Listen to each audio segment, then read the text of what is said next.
car कमरिक सुदों लेकर आसेंगक YouTube channel सब আজি আমাৰ সেই ভিডিঅ'ত আলোচনা কৰিবলৈ আৰু আপোনালোকক জনাবলৈ গৈ আছোঁ যে অসমৰ গুৱাহাটীৰ কলাক্ষেত্ৰত অনুষ্ঠিত হোৱা আজিৰ সভাত মুখ্যমন্ত্ৰী ডক্টৰ হিমন্ত বিশ্ব শৰ্মাই জনায় যে আমাৰ 26,000ৰ ADRE কিবা নিযুক্তি পত্ৰ দিছে বুলি কৈছে কিন্তু এতিয়ালৈকে এক্সামৰ ৰিজাল্টটো দিয়া নাই হয়তো তাৰ সম্পৰ্কে কাইলৈ হয়তো ৰিজাল্টটো দিয়া হ'ব মানে স্যাটাৰডে বা সানডে ৰিজাল্টটো দিয়া হ'ব শনিবাৰ বা দেওবাৰে ৰিজাল্টটো দিয়া হ'ব সেই সম্পৰ্কে আজিৰ সেই নিউজত আজি এতিয়া প্ৰেজেন্টলি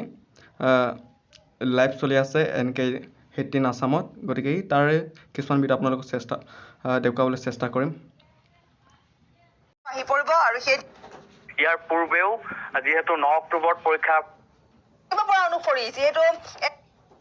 অনুষ্ঠিত হৈছিল পৰীক্ষা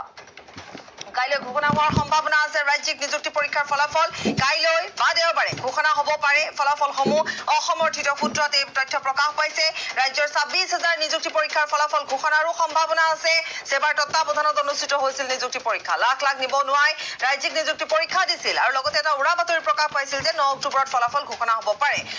কিন্তু যেহেতু কাইলৈ বা ৰবিবাৰে ইতিমধ্যে ফলাফল ঘোষণা হোৱাৰ কথা কোৱা হৈছে অসমৰ্থিত এক সূত্ৰ অনুসৰি পোৱা গৈছে এই খবৰ সেৱা online.org ৱেবছাইটত ৰিজাল্ট সমূহ চাব পাৰিব বহু প্ৰত্যাশিত এটা ৰিজাল্ট আৰু আমি ইতিমধ্যে কৈছোৱে যে তৃতীয় বৰ্গ আৰু চতুৰ্থ বৰ্গৰ পৰীক্ষাৰ বাবে এই পৰীক্ষা অনুষ্ঠিত হৈছিল 26,000 নিযুক্তিৰ পৰীক্ষাৰ ফলাফল সেৱা online.org চাব পাৰিব আৰু কাইলৈ ঘোষণা হোৱাৰ সম্ভাৱনা আছে এই নিযুক্তি পৰীক্ষা আৰু 26,000 নিযুক্তিৰ পৰীক্ষাৰ এই ঘোষণা ফলাফল ঘোষণা আৰু যথেষ্ট অপেক্ষা কৰি থকা হৈছে বিশেষকৈ যিসকল পৰীক্ষাৰ্থী পৰীক্ষা দিছিল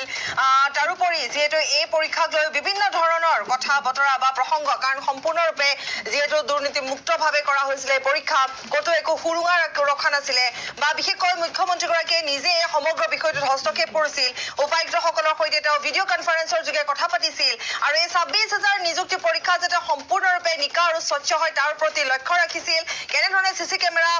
ৰখা হৈছিল কেনেকৈ মোবাইল ফোন ভিতৰলৈ নিবলৈ দিয়া হোৱা নাছিল আৰু এটা চাবলৈ গ'লে 26,000 প্ৰশিক্ষাৰ্থী এটা সপোন এটা